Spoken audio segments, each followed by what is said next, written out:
da escola é um problema que ele é natural, ele faz parte do ser humano, porque a gente está colocando em risco a coisa mais preciosa que uma família tem, que é a sua criança, é o seu filho, a sua filha. E isso, evidentemente, traz desassossego, isso, evidentemente, traz uma sensação de incômodo. Ninguém quer pensar que a sua família, que deveria estar na escola, em segurança, crescendo, se desenvolvendo, possa estar sujeita a um ato de violência, possa não retornar para sua casa. Então, isso é muito expressivo do ponto de vista emocional. Uma mãe não pode estar acreditando que seja uma coisa que só aconteça em outro local, em se tratando do próprio filho ou da própria filha. Então, esse é um medo que se espalha com facilidade, porque ele atinge o bem mais precioso que alguém possa ter, que é a sua família, evidentemente, e por conta disso ele se alastra. Mas a gente também precisa entender que ele se alastra por conta da fragilidade que as pessoas mal intencionadas encontram nessa fragilidade, ou seja, é muito fácil você deixar uma pessoa desassossegada mexendo com aquilo que ela tem de mais importante, e mais ainda, pessoas vulneráveis, pessoas que estão numa idade tenra, numa idade pequena e que, eventualmente, ainda não se defendem sozinhas. Então, esse medo, apesar de ser um medo do ponto de vista estatístico irracional, porque as ocorrências, apesar de já termos aí alguma outra coisa efetivamente realizada, estatisticamente, não é provável que possa acontecer. Em Taubaté, existe uma resposta de todas as instituições muito intensa nesse sentido, então também é muito improvável que isso possa acontecer. As escolas hoje estão monitoradas, seja pela Força de Segurança Municipal, pela Guarda, pelas Forças de Segurança do Estado. A política que se instalou a partir daí, de uma maneira geral, ela implica numa dedicação integral de todo o mecanismo público no sentido de proteger a criança, de proteger a escola, de proteger o professor. Então, seria muito irracional da nossa parte acreditarmos que efetivamente essa seja uma possibilidade, mas mesmo com números pequenos, ainda assim, o tratamento é de 100% de análise de toda ameaça, de toda preocupação. Em todos os casos, sem exceção, onde um professor, um diretor de escola manifestou a sua preocupação, as forças de segurança responderam a isso, estão respondendo. Existe planejamentos sendo realizados no sentido de preparar protocolos de prevenção, de repressão, de preparação.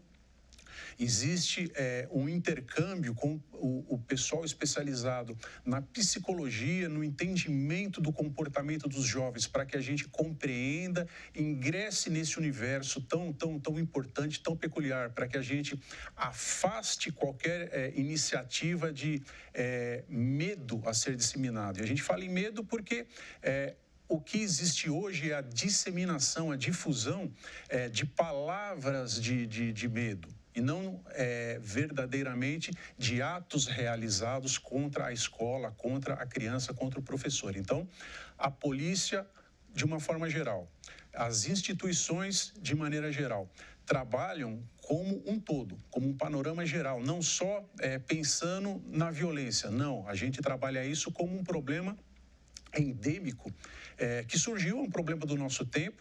É um problema que ele tem ainda situações que nós não conhecemos muito bem por conta da existência hoje de tecnologias de informação, onde o jovem se comunica muito rapidamente. Os jogos de guerra, os jogos de violência, eles são transportados para a vida real através do aplicativo. Então, o jovem hoje está falando que vai acontecer ou que vai realizar, mas isso é um grande espelho de jogos, de situações reproduzidas a partir do ambiente eletrônico que essa nova geração nasceu, cresceu, se desenvolve, de maneira que, para nós, existe também uma parcela de novidade, em que a gente também está aprendendo, está fazendo disso um grande laboratório para nos aprimorarmos enquanto instituições. Mas o que precisa ficar claro é que o medo não pode tomar lugar.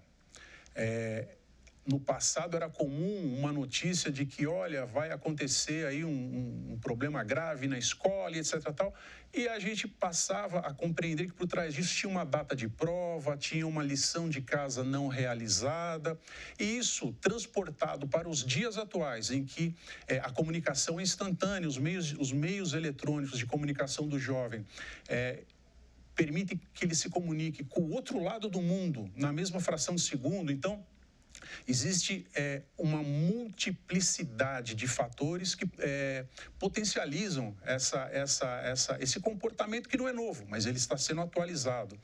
De maneira que, o que é importante, não trabalhamos com a possibilidade de que isso seja real. Nós trabalhamos sim com a possibilidade de reprimirmos qualquer iniciativa, seja de ameaça, seja de difusão do medo.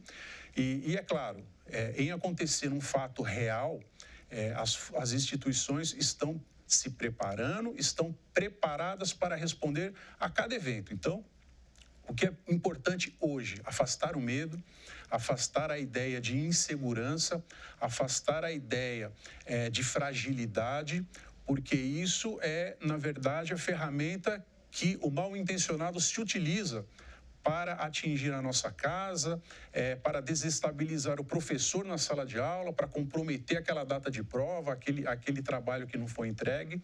Mas, por outro lado, a gente trabalha também com a responsabilidade de cada um que realizar um ato desse.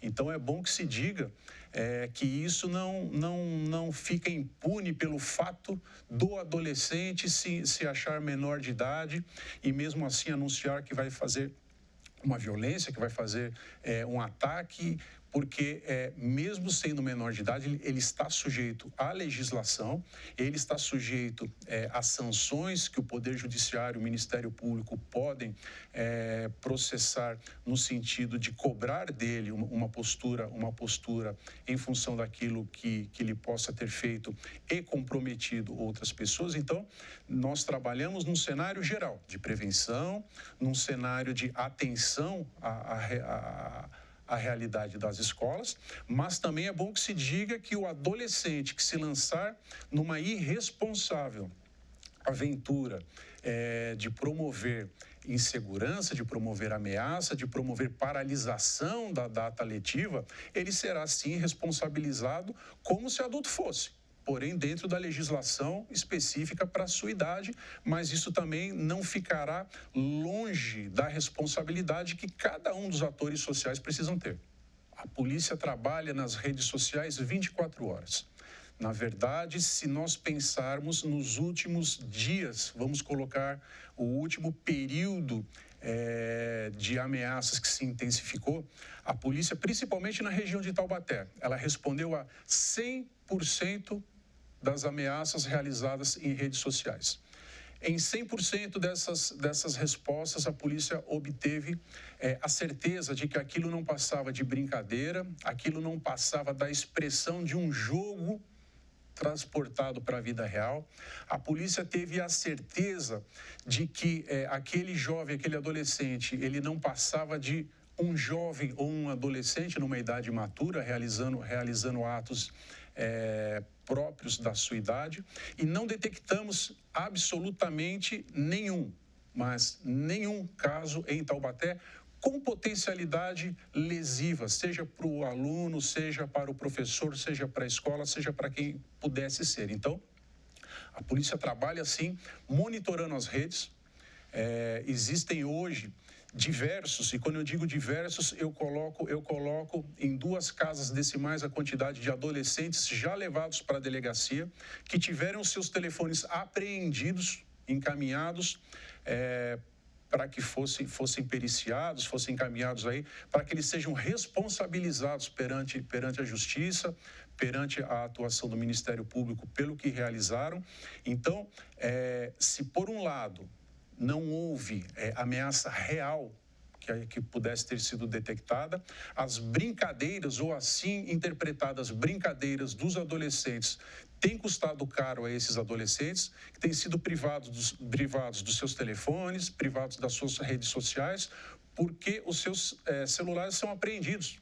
Eles passam a integrar um processo, eles passam a integrar uma investigação oficial e, dessa maneira, também eles vão sendo educados no sentido de que essa postura, essa conduta, mais do que uma brincadeira, ela traz reflexos, ela traz uma cobrança de responsabilidades de pessoas em desenvolvimento que são.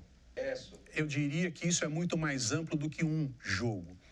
Nós temos hoje na rede jogos online que se limitam à exploração da violência, ao sangue. Então, pessoas em tempo real, em outros países, realizando mortes, invasões. E esses jogos se proliferaram com muita facilidade, com muita velocidade e com legalidade, mundo afora, durante os últimos tempos. Então, eu não diria que isso é fruto de mas isso é fruto de um momento social, isso é fruto de um acontecimento do nosso tempo. Assim como no passado nós tivemos aí um jogo que conduzia aí a possibilidade do suicídio do jovem, do adolescente, tivemos mudança legislativa criminalizando especificamente esse jogo, mas hoje falar em escola me parece muito mais reflexo do nosso tempo, reflexo da nossa realidade, inclusive da nossa realidade digital, que nos conduz a isso. Somado a tudo isso, vem aquela postura do aluno como aluno que como todos fomos, como os que porventura ainda nos seguirão também serão, no sentido de tentar se esquivar do dia da prova, da lição de casa, aquele menino que no passado fingia para a mãe ter ali uma dor de garganta, enfim. Atualizando para o nosso tempo, a gente encontra esses mesmos recursos, essa mesma artimanha da criança, do adolescente, o que é uma coisa normal, só que potencializada num ambiente digital sem controle, sem muito limite que possa ser imposto, porque dentro do ambiente digital, a fiscalização, inclusive dos próprios pais, ela é dificultada. Mas eu não diria que existe mas eu diria que existe aí o reflexo do nosso tempo atuando sobre um jovem que tem acesso a tecnologias que, evidentemente, os pais não tiveram. Então, é um ambiente novo para todos, é uma experiência nova para todos, mas até o nosso momento presente, até a data de hoje, até o momento dessa nossa conversa, a polícia em Taubaté não identificou um único caso que pudesse ter potencialidade lesiva efetivamente para quem quer que seja. A polícia entende que os pais exercem, desde o nascimento, a primeira linha de proteção e defesa do seu filho. Então, a família continua sendo o reduto, a família continua sendo a principal fonte de segurança do seu filho. Essa segurança inclui não só levar o filho para a escola, mas essa segurança inclui conhecer o seu filho nos seus problemas particulares. Essa segurança inclui conversar com a menina, inclui conversar com o garoto, principalmente na fase da adolescência, em que a comunicação entre pais e filhos ela se torna um pouco dificultada pela própria diferença de idade, pela própria natureza dos problemas diferentes desse adolescente, mas é a família que precisa proteger a sua criança, proteger o seu desenvolvimento, proteger o seu filho para que ele continue sorrindo, se desenvolvendo. Para que isso aconteça, nada mais eficiente do que o diálogo, do que o entendimento da realidade desse seu filho, acompanhar o que você está fazendo na escola, com quem você vai sair. Mamãe, eu vou ao shopping, com quem? A que horas você volta? É preciso que os pais exerçam a sua paternidade, o seu poder familiar. É preciso que o pai conheça a realidade do filho dentro da escola. Essa menina, esse menino, ele tem um relacionamento saudável nessa escola, ele tem um relacionamento saudável com o professor, com os colegas, ele está tendo um desempenho satisfatório. Será que eu não estou escapando em alguma coisa no cuidar do meu filho que eu possa expô-la a uma ação de uma pessoa mal intencionada,